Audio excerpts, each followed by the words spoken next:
Welcome back to this week's episode of The Emily Show. We have a lot to talk about, and then we have a topic from the headlines that don't have words. So we're going to have to get to that at the end of today's episode. But before we do, there is even more Proctor fallout. Are we surprised at this point? No, but all I can think of is Teresa Giudice screaming 19 times and flipping a table. 19 times? But first, we have to talk about Denise Richards having a really big win in court on Friday, November 7th. So it's the Emily Show. Remember, this was supposed to be the shorter version of the podcast this year. 2025 was the year we were going to do smaller case updates, and then things won't stop happening. And if you want to keep in the loop with all the things I have going on at BravoCon and some of the behind the scenes, make sure you have the Lawnerd app at lawnerd.com. It's free on iOS and Android.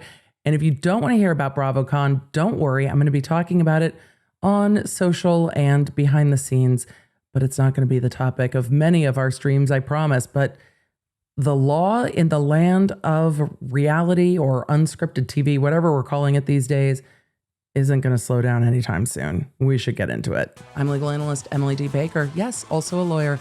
And this is The Emily Show. I break down the pop culture, entertainment, and high-profile cases that we're all talking about. I know you want the facts, so let's get into it. Lawnerd, I have to tell you that one of the things that always gets me during this time of year is that I will forget what I have purchased for friends and family. Today's sponsor, Shopify, has an incredible app. Their shop app will track your purchases across different Shopify shops. So whether it's the Lawnerd shop or Shopify or almost any other shop that you can think of, and you know how you can tell it's a Shopify site? Well, because you can always see the Shop Pay button, which gives you options for checkout, which makes running a Shopify site really easy on the shop owner's end. So even if you're a brand new shop, you have the ability to use the shop app so people can track their orders and shop pay. It gives you a leg up from day one. It's no wonder that Shopify powers 10% of all e-commerce in the US because Shopify has the best converting checkout on the planet. Your customers already know it and love it, and so do you. So if you're ready to see less carts being abandoned, it's time to head over to Shopify. Sign up for your $1 per month trial and start selling today. Just head to shopify.com/Lawnerd. That's shopify.com/Lawnerd to get your $1 per month trial started. That's shopify.com/Lawnerd, and you'll start hearing this sound sooner than you think. Let's get back to today's episode. Well, we have been covering the Denise Richards, Aaron Phypers divorce for weeks and weeks and weeks because this restraining order hearing that they have been having has gone on for 4 different court days, not all consecutive, but 4 different court days at this point, with testimony from both Denise and Aaron and other individuals, including Aaron's mother and more. But on Friday, all of those hearings came to a conclusion and the judge issued final orders on Denise Richards' restraining order. As a brief road so far on this, Aaron Phypers filed for divorce from Denise Richards. You might know her from her acting in things like James Bond and Starship Troopers. It really depends on your age range. Wild Things, let me know. Or you might know her from being married to Charlie Sheen, or you might know her from Real Housewives of Beverly Hills. Either way, her estranged husband filed for divorce, and they have been going through the initial divorce proceedings because Denise filed for a restraining order that was temporary, and those get granted on a temporary basis. Then you have to have court hearings to make that temporary restraining order more permanent. And we talked about this quite a lot in the context of the Depp v. Heard case because we talked about the temporary restraining order getting issued and then there not being follow-up court dates, so it never became a permanent restraining order, and that was discussed during the civil trial then. So you can get a temporary restraining order that does not become a more permanent restraining order. And the hearing that has been going on for now 4 court days is the process to make that a more permanent restraining order, which was what Denise was seeking. But remember, it's not all that she was seeking, because she made allegations that Phypers took her laptop, was distributing images of her without her consent, and more. The judge's order, and yes, I love it when we just get to go to the order and we don't have to just rely on media reporting, handles a lot of those different items. And so that's what we are going to be talking about. Now, in the course of the divorce, this does not solve any of those other issues. The restraining order does not deal with spousal support or whether or not he owns part of the business and the other legal issues that I think are going to become legally very interesting to see how they sort out. Because remember, Phypers is alleging that he owns at least half of Denise Richards' OnlyFans account, in that the photos that she has used on that account were all taken by him. So he's the photographer. He's saying that that's not spousal support, that in fact is property ownership, which is different, because in California and many jurisdictions, you can be excluded from spousal support when there are allegations and proven allegations of domestic violence.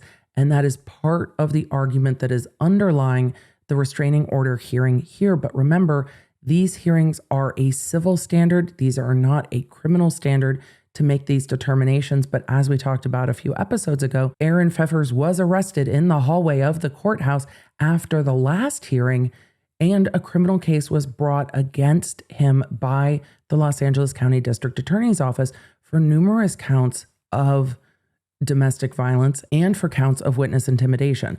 And those counts lined up with the things that Denise Richards was alleging in these hearings and in her filings connected to these hearings. So let's take a look at the judge's order on Denise Richards' request for a domestic violence restraining order. And this was from November 7th, because of course this last court date was November 7th.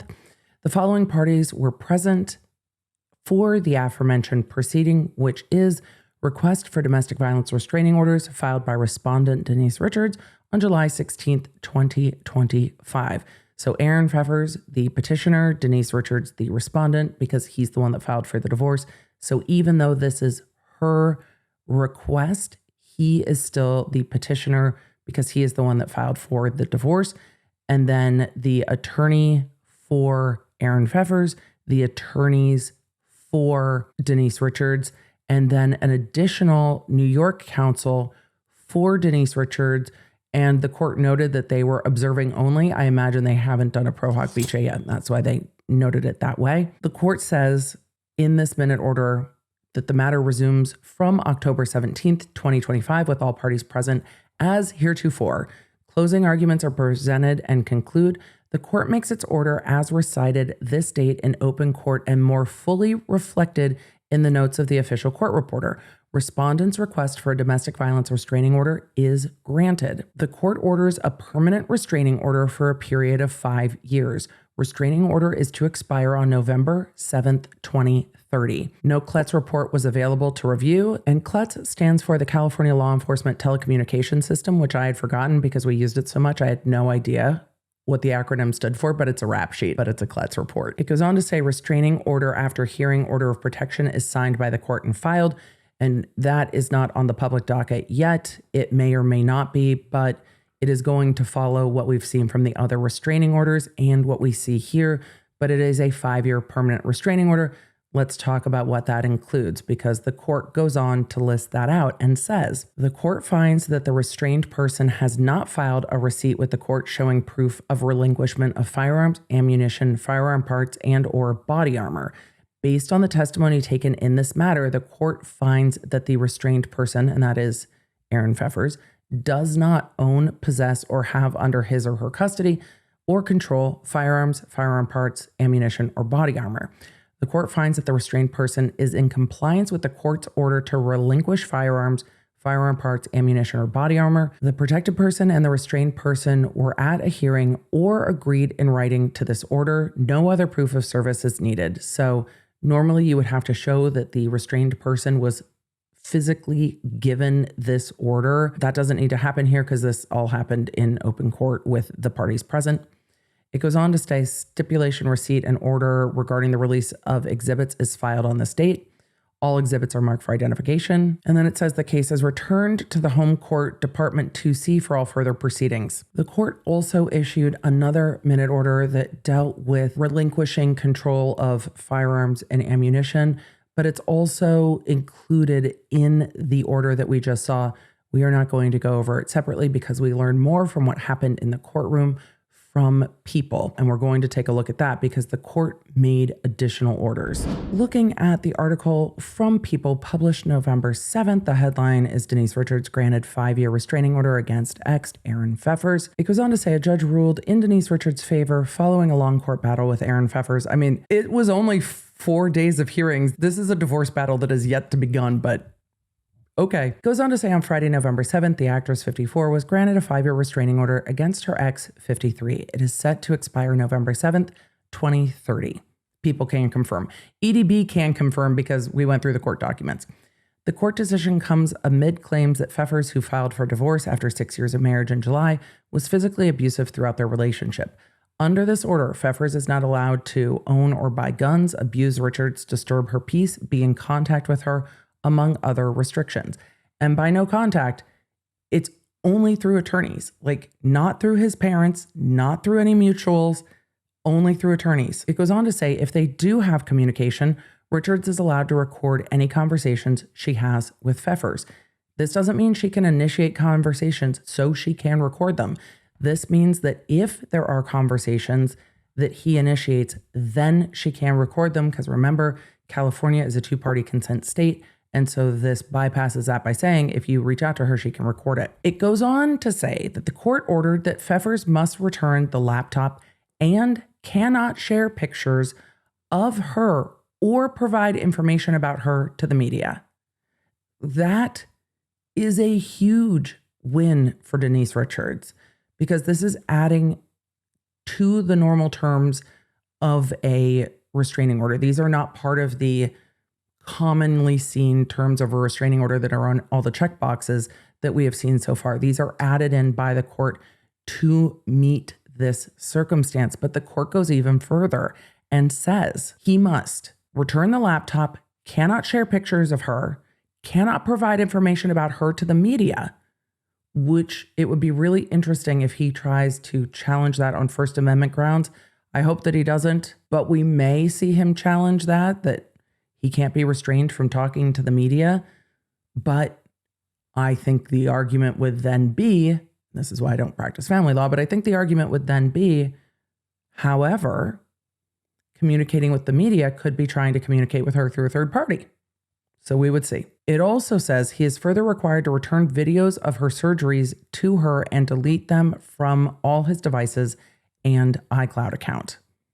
So he has to delete specific videos he has of her. The article goes on to say that Richards was first granted a temporary restraining order on July 16th, 11 days after Phypers filed for divorce, and took the stand at a hearing last month testifying about the injuries and harm she alleges that were caused by Phypers that we have talked about when she filed these allegations. It goes on to say that she also testified about the incident where Phypers took her laptop that he has now been ordered by the court to return. And it closes in saying that during his testimony, Phypers, who has always denied the abuse, again denied any physical abuse and stated, quote, "I never physically harmed Denise Richards. I never threatened to harm her. I did not threaten to kill anybody." And claiming that the previous testimony that was in Richards' favor was, quote, "all made up," adding, quote, "a lot of people like to be close to the stars.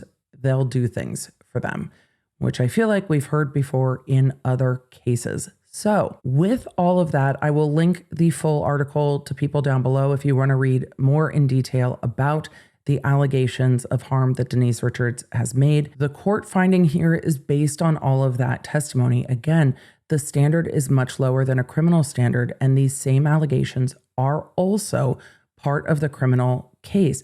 But a criminal judge would not have a hearing this extensive regarding a restraining order and would not make some of the findings that were made here, including that he's not to talk to the media and the return of property and more, might not have been as easily accomplished in criminal court. And speaking of the criminal case, the next date on the docket is an arraignment and plea. That is where he is confronted with the charges and then pleads not guilty and the case starts moving forward. That is set for December 19th, 2025. So we will start to see the criminal case also moving forward as the divorce case moves forward. As for the divorce case, what happens next? Well, there is another date set in the divorce case for early next year on January 5th, 2026.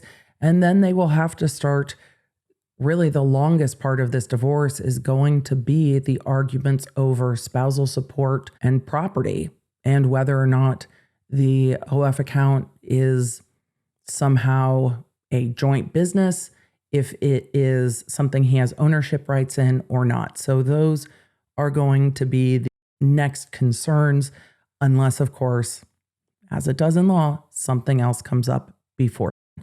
But for now, that is what I expect to see. It will be interesting to see if Aaron's attorneys object to the no statements to the media, or if when they were in court, they said, you know what, this is better for everybody. Let's nobody make statements to the media. Fingers crossed that that is able to just be in place and keep the parties from making comments to each other, about each other, and that the rest of the proceedings are able to go forward in court, because there are some legally nuanced conversations that are going to come up in this case regarding copyright and ownership.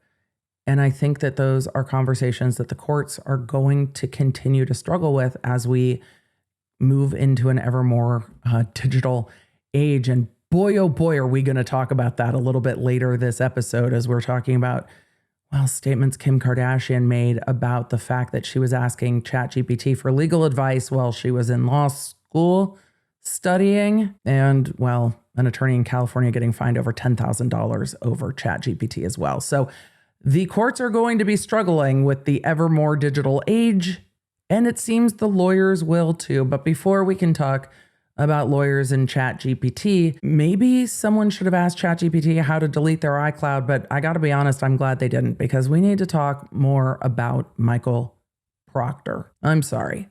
It doesn't feel correct to not say former trooper Michael Proctor. That feels better. Let's get into it. 19 times? The last time we talked about former trooper Michael Proctor's fucking cell phone, we were talking about the information that needed to be turned over in the Miles King case and the Brian Walsh case and others.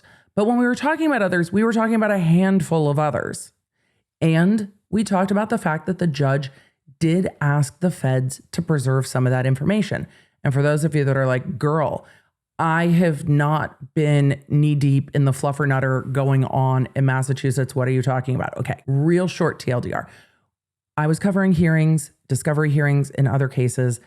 There are two fights going on over former trooper, can we just call him FT? FT Michael Proctor's effing cell phone. And there are two sets of data. The first one is like the federal set of data, the Fed data that came from the federal investigation in the Karen Reed case.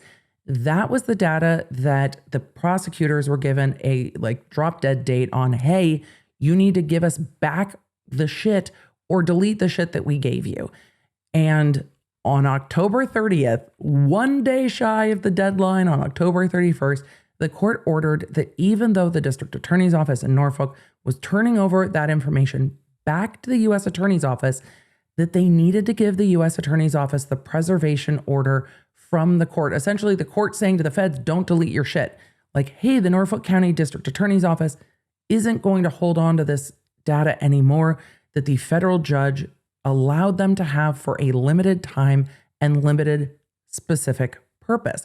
That federal data was going back to the feds, but with an order from the court saying, do not delete your shit, hold on to all of this data, because if we need it later, we might need to make motions to give this to defense attorneys. Then there is the iCloud of it all with Michael Proctor's personal phone. That data was found going back to 2013, including group text and videos and photos and all the rest of it. And that seems to be the source that has caused, well, at least at this point, one other law enforcement officer to be placed on leave and be investigated. And I talked about that previously on live stream. So when we talked about the court ruling in the Walsh case, because it was Walsh's attorney that had formally filed the requests and the preservation, the court made that ruling on the record. And then I shared with you what the ruling was in like an addendum, because the court put the hearing on second call. And it seemed that the pool camera was like, oh, that means this case is done. I'm like, no, it doesn't. It means they're coming back later. It's like a last call. Like, it doesn't mean it's over yet. We're not at closing time. You don't have to go home. You actually can stay here until the last call's done. But they put it on second call and then the pool camera like noped out. And so I joined the hearing remotely and told you what happened. Well, the judge hadn't written the order yet, but now we have the judge's written order. And oh boy, is there new information in it. Let's take a look at the judge's written order together, shall we? Leonard, be so for real with me right now, because sometimes it just feels better to be naked. It really does. Wait, what did you think I was talking about? No, bare face, nude lip, naked. And that's where today's sponsor, OneSkin, has your back. Not only do they completely simplify your skincare routine, but they are also scientifically backed to work with your skin as it ages. Plus, OneSkin just launched their limited edition holiday sets, which combines my new favorite and their brand new peptide lip mask with their best-selling face and a cooling gua sha sculpting tool. I love a gua sha, and this one I cannot wait to get my hands on. OneSkin stands out for their science-first approach to skin aging by delivering hydration and barrier support and powerful longevity benefits in every product based on their patented OS1 peptide. And all of OneSkin's products are designed to layer seamlessly and replace multiple steps in your routine, making skincare easier and smarter at every age. So for a limited time, try OneSkin at 15% off using code LAWNERD at oneskin.co/LAWNERD. That's 15% off at oneskin.co/LAWNERD using code LAWNERD. And after purchase, if they ask how you heard about them, let them know it's the Emily Show. Let's get back to it.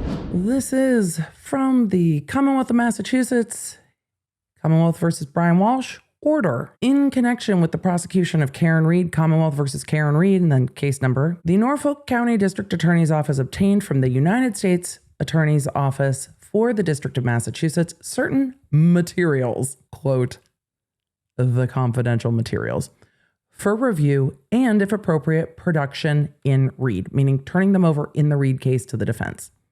It goes on to say, disclosure and use of the confidential materials was subject to a series of strict protective orders issued by United States District Judge Denise Casper.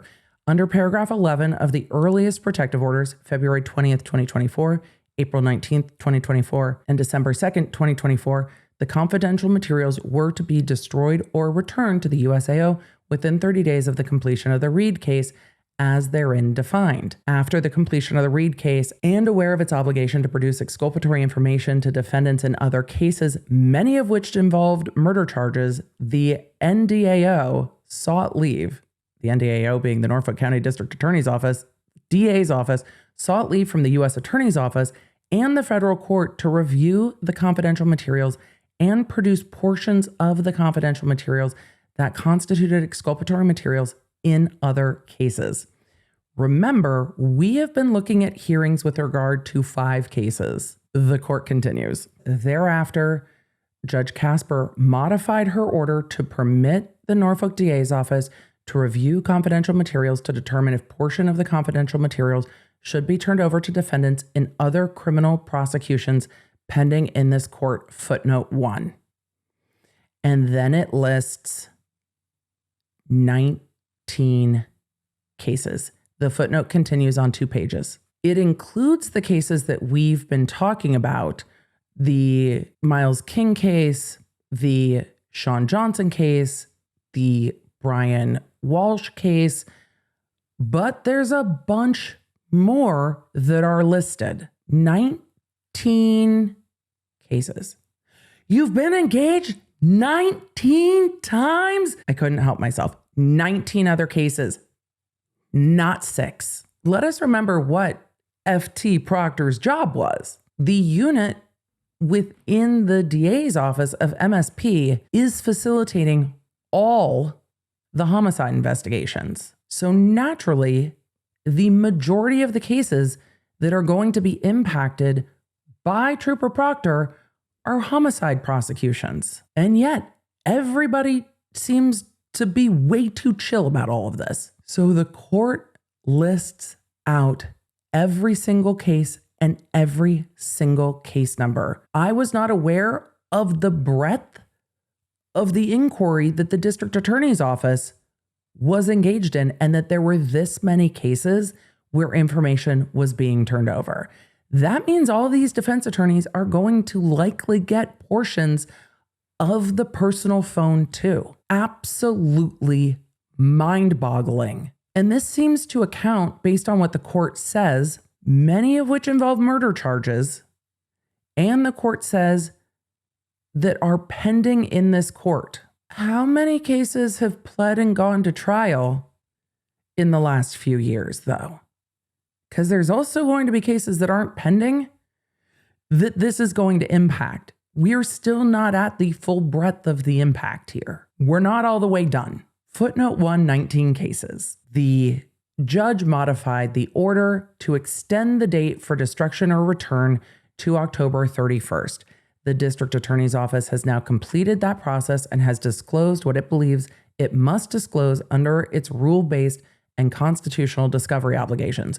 No defendant has shown me good cause to believe that the confidential materials should not be returned to the U.S. Attorney's Office, other than to maintain a record of the confidential materials actually reviewed by the Norfolk DA's office. This case and others came before me today for hearing, defendant having had only a short time to review some of the discovery related to Massachusetts State Police Trooper Michael Proctor, former, Your Honor, former. At the hearing, ADA Lisa Betty represented that she had an appointment on October 31st, 2025 to return the confidential materials to the U.S. Attorney's Office in person. After hearing and in response to defense motion following review of materials produced pursuant to a protective order, it is hereby ordered as follows. The U.S. Attorney's Office shall means must, shall maintain a complete copy of the confidential materials that the DA's office returns to it pursuant paragraph 11 of the judge's protective order as modified by the October 16th, 2025 order, and the district attorney shall provide a copy of this order to the U.S. Attorney's Office at the same time it returns the confidential materials. So that is the written order. We heard those things on the record. What we didn't see on the record is the sheer volume of cases where this has been turned over, like it has been in the Walsh case and others.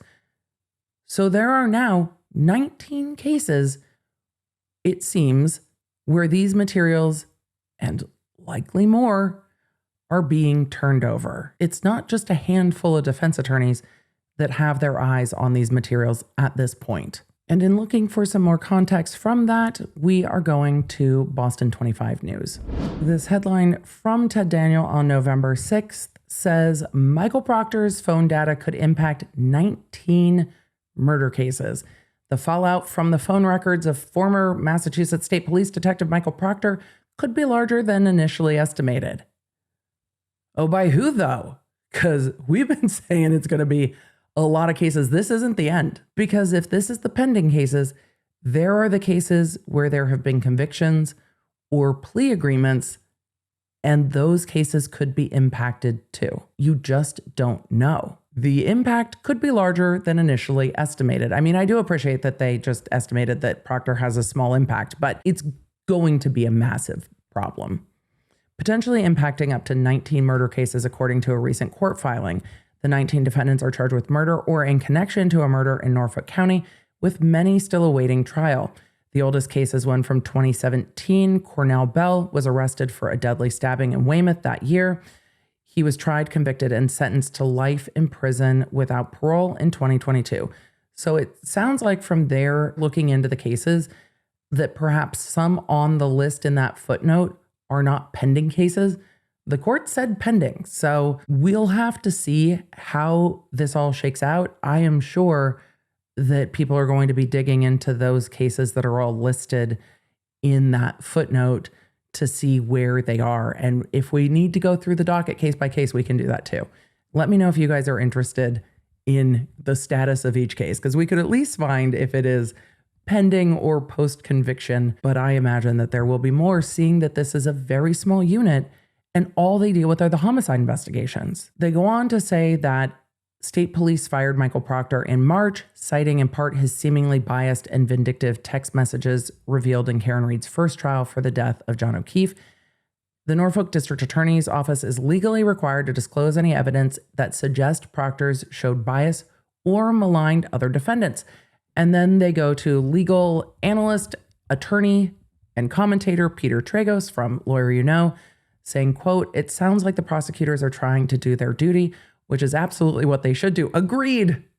Turn it over. At this point, if it's even like a LaCroix whiff of potentially exculpatory, I think you just turn it over and then you argue to the court that it's not maybe relevant and it doesn't come in at trial. But I think you err on the side of turning over more and not less at this point, because they are so deep in this. It goes on to say, quoting Peter, "If there's any chance this is exculpatory, if there's any chance these defendants are entitled to this information, let these lawyers know, let these defendants know, turn it over, and let the chips fall where they may." I'm not surprised that we're on the same page on that. Just if there is a whiff of, well, maybe, turn it over. Also, they're all going to know.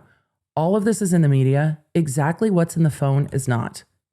But there is enough that the defense bar in Massachusetts has to be like, okay, well, is the name Proctor in any of my discovery? Because we have questions if it is. It goes on to say that the court filing indicates that the Norfolk DA's office has completed a search of the Proctor phone data received from the federal investigation. Remember, they're not done with his personal phone because it's so much. The court filing indicates that the Norfolk DA's office completed a search of the Proctor phone data received from the federal investigation of the Read case and has already turned over everything it is legally required to disclose to the court, well, and to the defense. All the phone data currently remains under a protective order. Therefore, the potential impact of the information or lack thereof on the 19 cases is not yet known. However, a previous filing highlighted the sensitive nature of the material contained on Proctor's personal cell phone, including intimate images. It says of body parts. I remember it saying intimate images of those not in the group text that they are texting. So it was very clear that it was not like an errant text between like Proctor and his wife or something like that. It was clear in that filing that I covered on stream. It goes on to say this disclosure came just days after Proctor dropped his appeal to regain his job with the Massachusetts State Police, which came after the police union dropped Proctor. So all of it is going to continue to pop off, and we aren't done with the fallout from Proctor's behavior. I know we call it the fallout from the Karen Read case because it's what unearthed this, but for Karen Read putting up a fight, who knows? You remember in her trial when they talked about, was it Matt McCabe that texted the group chat with all of the Alberts in it, that if she fights this, it's going to be an episode? Well, I think we're at multiple seasons. We probably need a reunion, and we're not even close to done. So yeah, it's well more than an episode at this point. How would this have come to light if Karen Read hadn't been in a position to fight in the way that she had? And what was it that turned the feds' attention to Proctor's phone? How did the feds get into Proctor's phone? What were the grounds? Why did they do it? What were they investigating? What brought the case to their attention? I have so many questions, and we might never know the answers to them. But maybe one day we will. And I'm going to keep hoping that at some point we have answers. I went into the Karen Read trial 1 to watch with y'all, hoping very much that at the end of the Read trial that there would be answers and not more questions. And every time we look at anything connected to these cases, there are often just more questions. And I don't know when the answers will start to happen. Fingers crossed. We're big fans of justice waiting for some facts over here. But it's going to be a long journey with all of the connected cases. The Brian Walsh case is supposed to be back in court for jury selection towards the end of November. They indicate that they believe jury selection will go about 2 weeks, but he still has pending competency hearings. And his defense attorneys just recently got a dump of the Proctor personal phone. I'm still not sure if that trial is going to go forward as scheduled, though the judge has said that she hopes the trial will be done by Christmas, even though jury selection is going to take 2 or 3 weeks in November with the Thanksgiving break in there. So we'll see. But I don't know if that trial is going to get started when they think it will, given the amount of new information from the other Proctor phone. So we'll have to wait and see what's in Proctor's phone. Who knows? Maybe they also disclosed his chats with ChatGPT, because that is going to be a growing trend in cases. And, well, remember Kim Kardashian's still trying to become an attorney. So we need to talk about that real quick, because this headline grabbed my attention. It is tangentially related to what we talk about. I want to talk about it for a minute. So remember, in California, there is a track to take the bar exam, even if you don't go to law school. Kim Kardashian was not eligible to go to law school and chose to go the apprenticeship route, which means she had to previously take what's colloquially known as like the baby bar, but it is a bar exam that is given to students who go to non-ABA accredited law schools, so that they can pass from their first year of law school into their second and third year of law school and then sit for the bar. So that is one part of exams that you might have seen conversation about on social media. That is not the bar exam. You probably also saw people referring to her as a lawyer. She is not yet a lawyer unless they are trying to say she's a lawyer in the sense she's graduated from law school. But if you don't go to law school and you are taking the apprenticeship track and you don't pass the bar, and you don't have a Juris Doctor, I don't think you could even properly be called a lawyer, because you don't have the requisite degree, but we'll see. Either way, I have no shade at Kim Kardashian for wanting a legal education and wanting to go to law school, even for trying to thirst trap study picks, because, whatever. I don't hate the game, and do what you're going to do to make studying interesting, I guess. But I do hate these headlines and these answers that we have seen from Kim Kardashian, I guess in connection to a new TV show. But what is happening? We need to talk about it. Look at this headline. This is coming from The Hollywood Reporter. Kim Kardashian says ChatGPT made her fail law exams. Quote, "They're always wrong." What is happening? It goes on to say the reality star and business mogul has been studying law for the past 6 years. Why are we asking ChatGPT? Is no one listening? We talked about this with the case out of federal court in New York, where a lawyer seemingly didn't want to pay for like Westlaw or LexisNexis anymore and was just like, yo, I'll just ask ChatGPT. And ChatGPT was just like making up case law. And the federal judge was like, this is unacceptable. And we clowned on the ChatGPT lawyers quite a bit. But what are we doing? It goes on to say, Kim Kardashian and ChatGPT clearly have a toxic relationship. While being questioned by Tiana Taylor for Vanity Fair's lie detector test video series, the reality star and business mogul was asked if she ever uses the AI chatbot ChatGPT. Quote, "I use it for legal advice," she responded. This woman has to have more lawyers on speed dial than Lisa Barlow, and yet I use it for legal advice.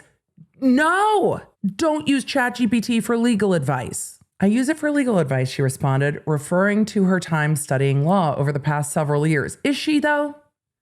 Or is she using it for like, I use legal jargon in my everyday life? Like, what are we doing? It goes on to quote her as saying, so when I'm needing to know the answer to a question, I'll take a picture and snap it and put it in there. And then the interviewer quickly chimed in, so you're cheating? Are you going to do that in court? Or while you're writing a brief? And if the answer is yes, that's kind of scary.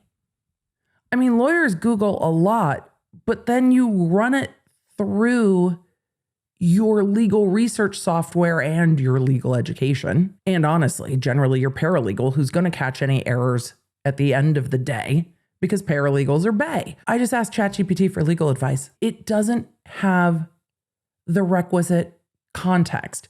I would imagine asking it for things that you would ask Google for, like, what's that penal code section that covers like this? Might be able to get you pretty close to where you need to be, but you also need the requisite educational understanding and foundational understanding to get into the right ballpark.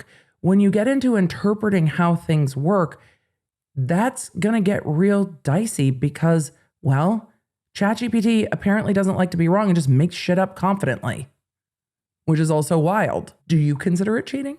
If you're asking ChatGPT for answers on an exam, yeah. The point of law school is to practice mentally working through the answers. It goes on to quote her as saying, quote, "They're always wrong. It has made me fail tests."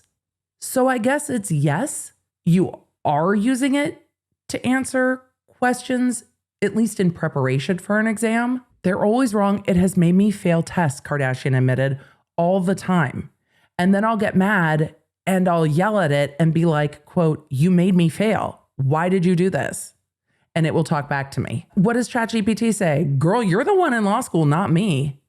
Why are you asking me to help you with your homework?" The just wildness of ChatGPT's to blame for making me fail tests. This seems like a discernment issue.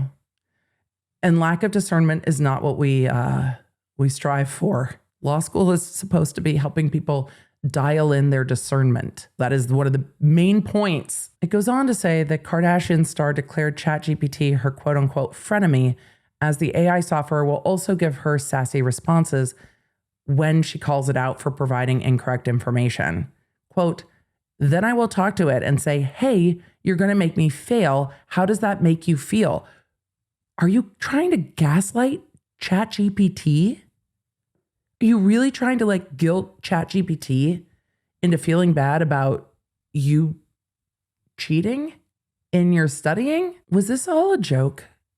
Am I not getting the joke? Is this parody? Is this just not real at this point? It goes on to say that Kim answered, "How does that make you feel?" She is emotionally trying to manipulate a chatbot that you need to really know the answers. "I'm coming to you." And then it'll say back to me, "This is just teaching you to trust your own instincts, so you knew the answer all along." So let me get this straight. In this interview, Kim Kardashian says she goes to ChatGPT for answers as she is, if we're being generous, practicing for law school exams. Hopefully not while she's taking the law school exams. Otherwise, that's a whole additional issue. But is using ChatGPT for answers, saying that it's making her fail exams, and then going back to it saying, "You're going to make me fail. How does that make you feel? You need to know the answers. I'm coming to you." Girl, go to who's ever teaching you, not to the chatbot. And then she is quoted as saying, "They need to do better because I'm leaning on them to really help me. And she is teaching me a life lesson and then becoming my therapist to tell me why I need to believe in myself after they got the answer wrong." Kardashian responded, "It's like a thing. I screenshot all the time and send in my group chat like, 'Can you believe this bitch is talking to me like this? This is insane.'" Well, if ChatGPT is a mirror, I imagine what ChatGPT is saying is, "Can you believe this bitch is talking to me like this? This is insane." When talking about your law school exams, it goes on to say that the American Horror Story actress studied law for 6 years through an apprenticeship program in California. Well, there are other states where you can do an apprenticeship. It's not a state-sponsored apprenticeship. It's allowed under the rules of the bar, but you have to find someone for the apprenticeship, etc. Anyway, she has studied law for 6 years through an apprenticeship program in California. She shared in 2021 that she passed the baby bar exam and then reportedly took the bar exam over the summer and is awaiting her results. You know what's so interesting about that? That as I am recording this a little bit early, because we have some family stuff planned for the weekend, it is November 7th. Do you know what that means? Yes, fair lawnerd, that means that the bar exam results from July went live today. So, for all of you who are not traumatized by the California bar exam, you might not know that A, this is earlier than it used to be. It used to be the Friday before the week of Thanksgiving. It's now earlier in the month of November. And B, yes, the July bar exam results come out in November. Yes, they do. And as of this recording, hold on, I'm going to double check. And as of this recording, there are no posts, screenshots, or otherwise on Kim Kardashian's Instagram about her bar results, which would have been available to her on the West Coast well ahead of this recording. The list goes public on Sunday. We will see by the time this recording goes live if Kim Kardashian has passed the bar exam or not.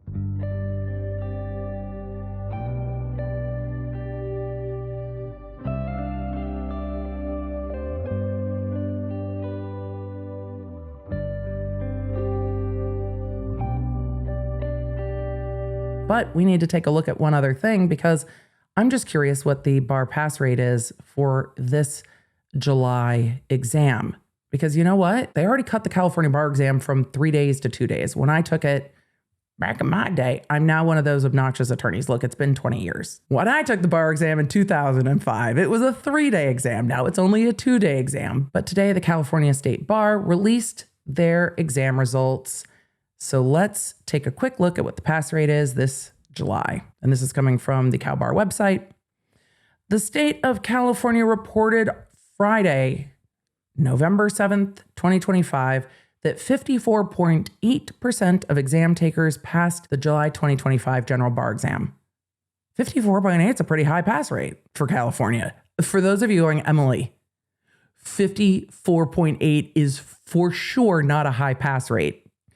Yes, it is. California has one of the lowest pass rates in the country. We can talk about that another time. I don't know if it is the challenge of the exam or the fact that there are non-ABA accredited law schools. I don't know what factors for it. Somebody can probably explain it to me. I have no idea, but that's a pretty high pass rate. What was the pass rate when you took the California bar? I thought no one would ever ask me because why would they ever? Because who cares? 48.8. The pass rate the year I took the California bar exam was 48.8. So yeah, 54.8 on a 2-day exam is a higher pass rate. And this past July, there were 7,362 applicants that took the bar exam, and then they went on to break down all the different type of students taking the bar exam. The year I took it, there were 8,343. And yes, the California bar exam is offered in February and July. Interesting that though, because the California bar had a bit of an issue with the February bar exam this year. We haven't had a chance to talk about it. So we're just gonna touch on this real quick as we talk about what in the AI is happening with lawyers. This is coming to us from the LA Times on April 23rd, 2025. State Bar of California admits it used AI to develop exam questions, triggering new furor. Apparently, the February 2025 bar exam was a unmitigated shit show because the bar examiners used AI to write the bar exam. So it makes me question myself, can I really be mad at Kim Kardashian for saying, well, I'm using ChatGPT to study for law school exams when the State Bar of California is using AI to write the bar exam? I mean, at that point, is it just matching the same energy? Because, you know, what are we doing? The article goes on to say nearly 2 months after hundreds of prospective California lawyers complained that their bar exams were plagued with technical problems and irregularities, the state's legal licensing body has caused fresh outrage by admitting that some multiple choice questions were developed with the aid of AI. You know that's downplayed then, right? The State Bar of California said in a news release Monday that it will ask the California Supreme Court to adjust test scores for those who took the February bar exam, but it declined to acknowledge specific problems with its multiple choice questions, even as it revealed that a subset of questions were recycled from a first-year law student exam, while others were developed with the assistance of AI by ACS Ventures, the state bar's independent exam company. Quote, "The debacle that was the February 2025 bar exam is worse than we imagined," Mary Bassick, Assistant Dean of Academic Skills at UC Irvine Law School, stated. "I'm almost speechless. Having the questions drafted by non-lawyers using AI is just unbelievable." When we ask why the bar examiners aren't more mad about some of the shit that we see, maybe it's because they are dealing with this. It goes on to say, after completing the exam, Bassick said some testers complained that some of the questions felt as if they were written by AI. She's quoted as saying, "I defended the bar. No way they wouldn't do that." Also, the ads coming up on this article right now are Celebrate, and it's sending me. She's going on as being quoted as saying, using AI-developed questions written by non-legally trained psychometricians. And yes, I had to look it up because what in the world is a psychometrician? The people who develop tests. Represented, quote, "an obvious conflict of interest because, quote, these are the same psychometricians tasked with establishing that the questions are valid and reliable. It's a staggering admission," agreed Katie Morin, an associate professor at the University of San Francisco Law who specializes in bar exam preparation. The state bar has admitted that they employed a company to have a non-lawyer use AI to draft questions that were given on the actual bar exam. Then they paid that same company to assess and ultimately approve of the questions on the exam, including the questions the company authored. If this is what the state bar is doing, are we surprised that lawyers are doing the same? Like, at what point are there standards? Where are the rules? How are they not embarrassed? They should be the most embarrassed. Were the people involved in this, are they still involved with the state bar? Because what? According to a recent presentation by the state bar, 100 of the 171 scored multiple choice questions were made by Kaplan and 48 were drawn from a first-year law student exam. A smaller subset of 23 scored questions were made by ACS Ventures, the state's psychometrician that developed using artificial intelligence. What are we doing? I think this is why in July, California went back to the multi-state bar exam multiple choice and are not developing their own multiple choice because it's absolutely unacceptable. And California also just had headlines for fining a lawyer, the most a lawyer had ever been fined for using AI. In California, an attorney was fined over $10,000 for citing 21 fake cases in their opening brief to the appellate court. But it's not the only place it's happening. We saw the New York case. There is a case out of Massachusetts where an attorney was just sanctioned for citing fictitious cases. And in a different case in Indiana, an attorney was sanctioned $6,000 for filing a brief replete with AI citations. It is happening in jurisdiction after jurisdiction, and the legal profession is going to have to deal with it, especially if the law students, or at least one law student, think that it's apparently ChatGPT's job to give better legal advice. It's not. That's the job of the lawyers. You would think somebody wanting to be a lawyer would be like, good, see, the ChatGPT can't give the legal advice. Though in some cases, that's not the case either, and it does give people legal advice. We might have to talk more about ChatGPT and the law and where they intersect and where they go badly in another episode. But for today, I want to know your thoughts. Like, if the California bar examiners are writing the exam, or at least hiring a company to write an exam that's using AI, is it so staggering that people studying for law exams are also using it? And are these fines going to stop lawyers from using AI to cite fake case laws? Like, is nobody doing case research anymore? Or is the legal profession just on a race to the bottom? I don't know. And it's something that concerns me, especially after some of the things we have seen in court lately. We're going to keep an eye on that too. When are the fines no longer enough? When does it come with more disruptive actions? I don't know what the answer is to that, but it's questions that I hope somebody is asking other than, well, the law nerds. Are you going to have to start asking in contracts with contractors, Or when you're hiring an attorney, are you using ChatGPT to do your work? Because if you are paying the legal fees and lawyers are trying to get it done faster by not doing the legal research themselves, should you be paying for them? I have questions.